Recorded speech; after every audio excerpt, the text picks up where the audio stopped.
किसान साथियों, आज की वीडियो में हम कल्ले बढ़ाने के दो बहुत ही शानदार तरीके आपको बताएंगे और बहुत ही बढ़िया ये काम भी करता है। क्या वो तरीका है, कैसे आपको अपनी फसल में कल्ले बढ़ाने हैं, एकदम डिटेल में आज की वीडियो आपके लिए लाने वाले हैं। वीडियो में थोड़ा सा देर इसलिए हो गई है क्योंकि आज बरसात हमारे वहाँ पे दोपहर के टाइम पे हुई है, इसलिए वीडियो मैं ये लगभग 4 बजे के बाद ही शूट कर रहा हूँ, तो आते आते शाम का समय हो जाएगा। फ़िलहाल हमारा प्रयास यही रहता है कि हम आपके लिए डेली 2 वीडियो प्रस्तुत करें। तो चलिए ज़्यादा टाइम नहीं लेते हैं, जानते हैं कि हम कल्ले कैसे बढ़ा सकते हैं।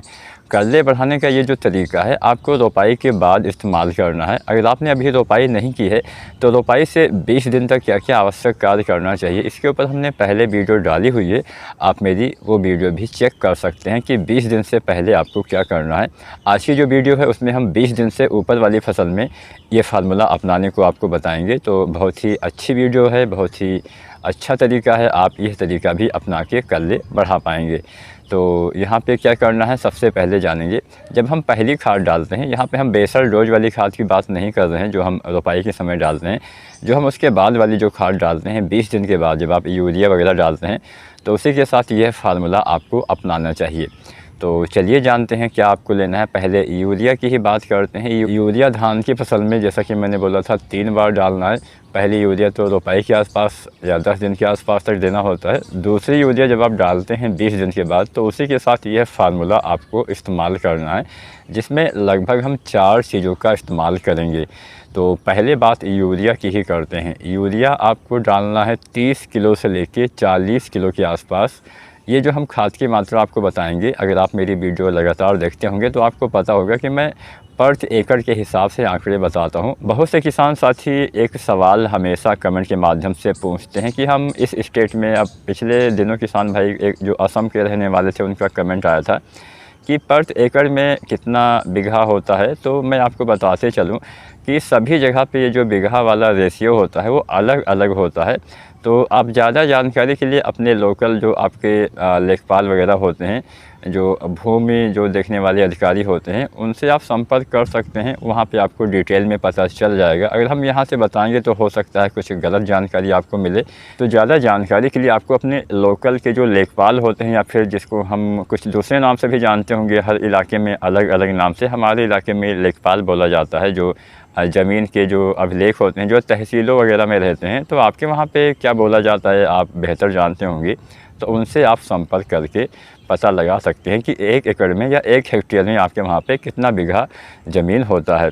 तो किसी दिन इसके ऊपर हम सोच रहे हैं कि आपके लिए वीडियो बनाया जाए कि हाँ, मतलब जो मेन हमारे स्टेट है जहाँ पे ज़्यादातर हम किसान साथी जो है खेती करते हैं, उन राज्यों के बारे में, लगभग 15-20 राज्य ऐसे होंगे जहाँ पे हम ज़्यादा खेती करते हैं, तो हम उनके बारे में डिटेल में आपको जानकारी देने का प्रयास करेंगे कि हाँ, इस राज्य में इस जगह पे इतना इतना होता है। फ़िलहाल वो तो वीडियो का विषय नहीं है, हमने सोचा कि बता दिया जाए ताकि जो किसान साथी, अभी पिछले दिनों असम वाले हमारे किसान भाई थे, तो उसी में एक नीचे रिप्लाई में भी आया था कि हाँ, इतना इतना होता है। तो अगर वो सही हो तो अच्छी बात है।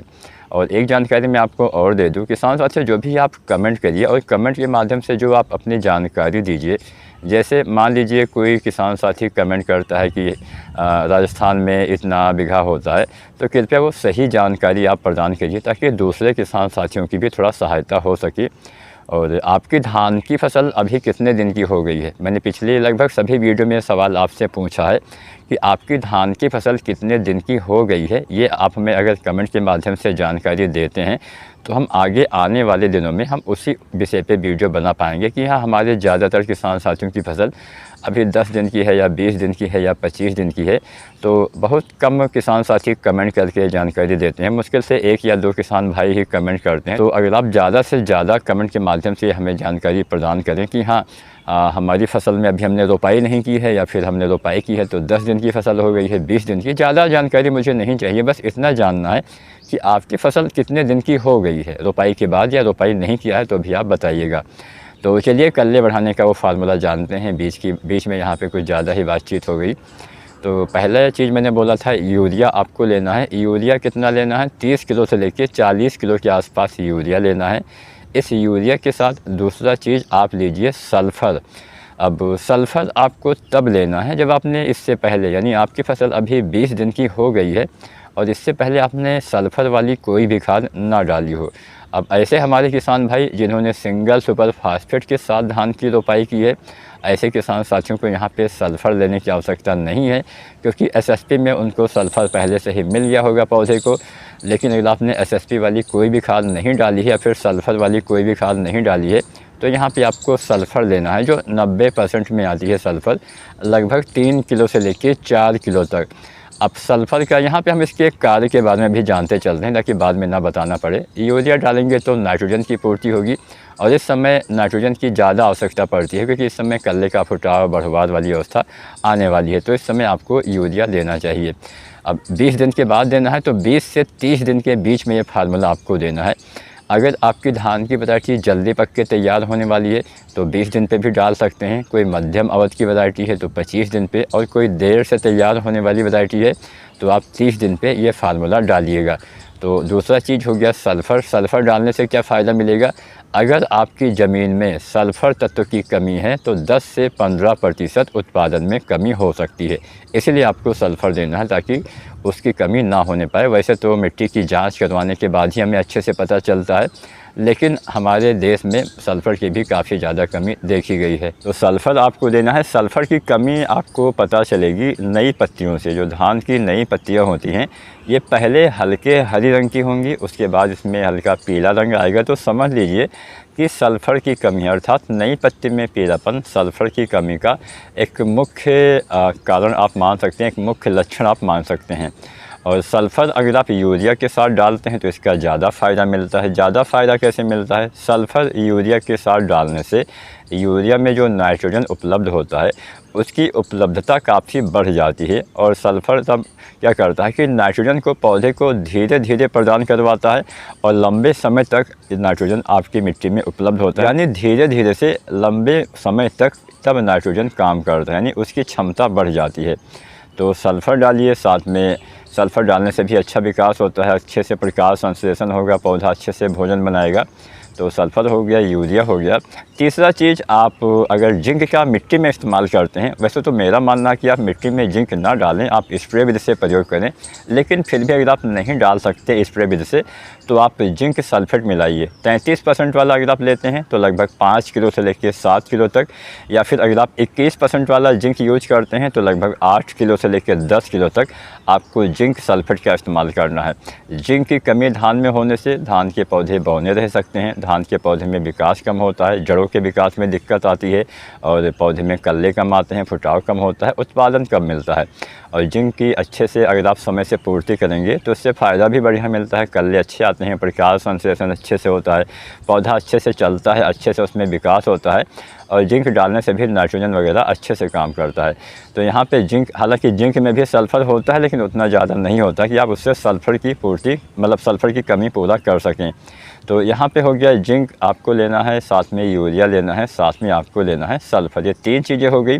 अगर आप जिंक का स्प्रे विधि से प्रयोग करते हैं तो आपको जिंक नहीं लेना है। मैंने पिछली कई वीडियो में आपको इसकी मात्रा बताई हुई है, लेकिन चलिए जल्दी हम बता देते हैं अगर आपने वो वीडियो नहीं देखी है। जिंक का स्प्रे करते हैं तो जिंक 3 बार डालिए। पहली बार 25 दिन पे, दूसरी बार 45 दिन पे, तीसरी बार बाली आने से पहले। अगर आप 33% वाले जिंक सल्फेट का स्प्रे विधि से प्रयोग करते हैं तो 700 ग्राम मात्रा लीजिए, साथ में 2 किलो यूरिया। अगर आप 21% वाले जिंक सल्फेट का स्प्रे करते हैं तो 1 किलोग्राम मात्रा लीजिए, साथ में 2 या 3 किलो यूरिया आप मिला सकते हैं। यूरिया इसलिए मिलाना है ताकि जो जिंक आप डालते हैं वो अच्छे से काम कर सके। अगर आप जिंक के साथ यूरिया नहीं मिलाएंगे तो आपके पौधे की पत्तियां वगैरह जल सकती हैं, नुकसान हो सकता है। एक चिलेटेड वाला जिंक आता है जो 12% में आता है, उसका भी प्रयोग आप कर सकते हैं। उसकी लगभग आपको जो मात्रा लेनी है, उसकी लगभग आपको मात्रा लेनी है 100 ग्राम से लेकर 120 ग्राम तक। तो आप इस तरह से जिंक का स्प्रे विधि से प्रयोग कर सकते हैं। तीनों बार इतनी मात्रा में आपको इस्तेमाल करना है। तो मिट्टी में डालते हैं तो 1 बार डालना है, स्प्रे करते हैं तो 3 बार डालना है, लेकिन मेरा मानना है कि स्प्रे करना सबसे अच्छा रहेगा। तो ये तो हो गया कि आपको जिंक भी डालना है। इसके साथ चौथी चीज़ आपको लेनी है ह्यूमिक एसिड। इस समय ह्यूमिक एसिड डालने से बहुत ज़बरदस्त फ़ायदा आपको दिखाई देगा। इस समय ह्यूमिक एसिड डालने से पौधे में बहुत अच्छा विकास होता है, जड़ों के विकास में काफ़ी सहायता करता है। तो कुछ कार्य जान लेते हैं। ह्यूमिक एसिड आपके पौधे में जड़ विकास में सहायता करता है, पौधे के द्वितीयक और तृतीयक जड़ों के विकास में मदद करता है। ह्यूमिक एसिड से पौधा भोजन अच्छे से बनाता है, प्रकाश संश्लेषण अच्छे से होता है, ये मिट्टी को भी सुधारता है। मिट्टी में कुछ अघुलनशील तत्व होते हैं, उनको दोबारा से पौधे के लिए उपलब्ध करवाता है। जैसे मान लीजिए आपने पिछली बार कभी फास्फोरस वाली खाद डाली या जिंक वगैरह डाला या माइक्रोन्यूट्रिएंट्स डाला, तो कई बार ज़्यादा पीएच होने से या फिर कुछ गलती करने से ये अघुलनशील हो गया, यानी मिट्टी में है लेकिन पौधे नहीं ले पा रहे थे अभी तक भोजन के रूप में, तो दोबारा से इनको पौधे के लिए उपलब्ध करवाया गया, जिससे आपके पौधे में अच्छे से विकास होना स्टार्ट हो जाएगा। इसके अलावा आपके मिट्टी को भी सुधारता है, मिट्टी को भी भुरभुरा बनाता है और मिट्टी में जो सूक्ष्म जीव होते हैं जिनकी आबादी को ये सक्रिय करता है। तो ह्यूमिक एसिड वैसे तो बहुत सारी कंपनियां अलग अलग फार्मूले में अलग अलग रेशियो में तैयार करती हैं। जो ह्यूमिक एसिड आता है 98% वाला, जिसमें ह्यूमिक एसिड के साथ फ्लोरिक एसिड भी उपलब्ध होता है, उसकी लगभग 1 से 2 किलो मात्रा पर एकड़ के हिसाब से जब आप यूरिया डालते हैं, जब आप सल्फ़र डालते हैं, जब आप जिंक डालते हैं, उसके साथ आप ह्यूमिक एसिड भी यूज कर सकते हैं। ये चारों चीज़ें एक साथ मिला के भी आप प्रयोग कर सकते हैं, या ह्यूमिक एसिड का स्प्रे भी कर सकते हैं। लगभग 2 ग्राम पर लीटर पानी के हिसाब से आप इसका स्प्रे विधि से भी प्रयोग कर सकते हैं। 2-3 बार स्प्रे करेंगे तो भी अच्छा रहेगा। तो मिट्टी में डालना अच्छा रहेगा। ह्यूमिक एसिड डालते हैं तो मिट्टी में ही डालिएगा, वो बढ़िया काम करेगा, मिट्टी को भी सुधारने का काम करेगा। तो 4 चीज़ें आपको डालना है, 20 दिन से लेकर 30 दिन के बीच में डालना है। इसके इस्तेमाल से पौधे में अच्छे से कल्ले आएंगे, अच्छा विकास होगा, हरियाली आएगी, अच्छी ग्रोथ होगी और आपको अच्छा उत्पादन भी देखने को मिलेगा। ये रहा पहला फार्मूला जो हमने बताया 4 चीज़ों का। अब बात करते हैं दूसरे फार्मूले के बारे में। दूसरे फार्मूले में किसान साथियों यहाँ पे हम 6 चीज़ों का इस्तेमाल करेंगे। इसका स्प्रे विधि से आपको प्रयोग करना है और 20 दिन से लेकर 30 या 35 दिन तक इसका इस्तेमाल आप कर सकते हैं। औसतन समय 25 से 35 दिन हम यहाँ पे लेके चल रहे हैं, इसके बीच में डालेंगे तो इससे कल्ले का फुटाव बेहतर होगा। मैंने लगभग पिछली सारी वीडियो में ये फार्मूला आपको बताया हुआ, तो अगर आपने मेरी पिछली वीडियो देखा होगा तो शायद आपको ये जानकारी हो। लेकिन जो किसान साथी मेरी वीडियो पहली बार देख रहे हैं उनको भी तो कुछ अच्छे से पता होना चाहिए, इसलिए हम जल्दी जल्दी ये फार्मूला बता देते हैं। 6 चीज़ें लेनी है। पहला चीज़ मैग्नीशियम सल्फेट आप लीजिए लगभग 1 किलो। दूसरी चीज़ लीजिए जिंक सल्फेट, आपको लेना है 33% वाली लेते हैं तो 700 ग्राम लीजिए, या 21% वाली लेते हैं तो आप 1 किलो ले सकते हैं, 12% वाली भी ले सकते हैं लगभग 100 ग्राम। तीसरी चीज़ आपको लेना है फेरस सल्फेट लगभग आधा किलो। चौथी चीज़ मैग्नीज सल्फेट लेना है 250 ग्राम। पांचवा चीज़ बोरोन लेना है 20% वाला लगभग 100 ग्राम। और छठवीं चीज़ दानेदार यूरिया आपको लेना है, लगभग इसकी आपको 1, 2, 3 किलो मात्रा तक आप ले सकते हैं। ये 6 चीज़ें हमने बताई हैं, इनका घोल बना के आपको स्प्रे करना है, बहुत ही अच्छा फ़ायदा मिलेगा। जिंक डालेंगे, अगर आप जिंक का स्प्रे करते हैं तो आपको मिट्टी में तब नहीं डालना है, आप इस विधि से भी डाल सकते हैं। मान लीजिए 3 बार मैंने बोला जिंक का स्प्रे करना है, तो पहली बार आप इस फार्मूले के साथ जिंक डालिए, बाकी दूसरी बार और तीसरी बार आप अलग से जिंक का इस्तेमाल कर सकते हैं, लेकिन हाँ यूरिया अवश्य मिलाइएगा। तो ये फार्मूला भी आप अपना सकते हैं और इस फार्मूले में जिंक के इस्तेमाल से अच्छा जल्दी फ़ायदा मिलेगा। जिंक अगर आप स्प्रे विधि से डालते हैं तो बढ़िया जल्दी काम करता है। जिंक डालने से प्रकाश संश्लेषण अच्छे से होगा, पौधे में बेहतर कर ले आएंगे, पौधा भोजन अच्छे से बनाएगा। मैग्नीशियम सल्फेट से भी हरियाली प्रकाश संश्लेषण में मदद मिलती है।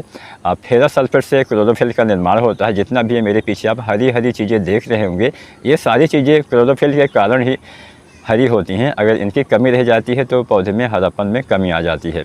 इसके अलावा मैग्नीज सल्फेट से भी यही होता है, हरापन, अच्छे से विकास, हरियाली, ये तमाम चीज़ें होती हैं। जो आपका होता है बोरोन, बोरोन से पौधा जड़ों के द्वारा जो अवशोषित करता है वो पौधे के सभी भागों तक पहुंचाने का कार्य करता है। बोरोन से भी अच्छा विकास होता है, तो बोरोन डालिए। और यूरिया से नाइट्रोजन की कुछ कमी है तो वो भी दूर हो जाएगी। तो ये 6 चीज़ें आपको स्प्रे विधि से प्रयोग करना है। इन 6 चीज़ों का इस्तेमाल आपको 25 दिन से लेकर 35 दिन के बीच में करना है। वैसे तो आप 20 दिन के बाद से लेकर बाली आने तक डाल सकते हैं, लेकिन अगर आप शुरुआती अवस्था में डालेंगे तो कल्ले का फुटाव अच्छे से होगा, अच्छे से विकास होगा, हरियाली आएगी।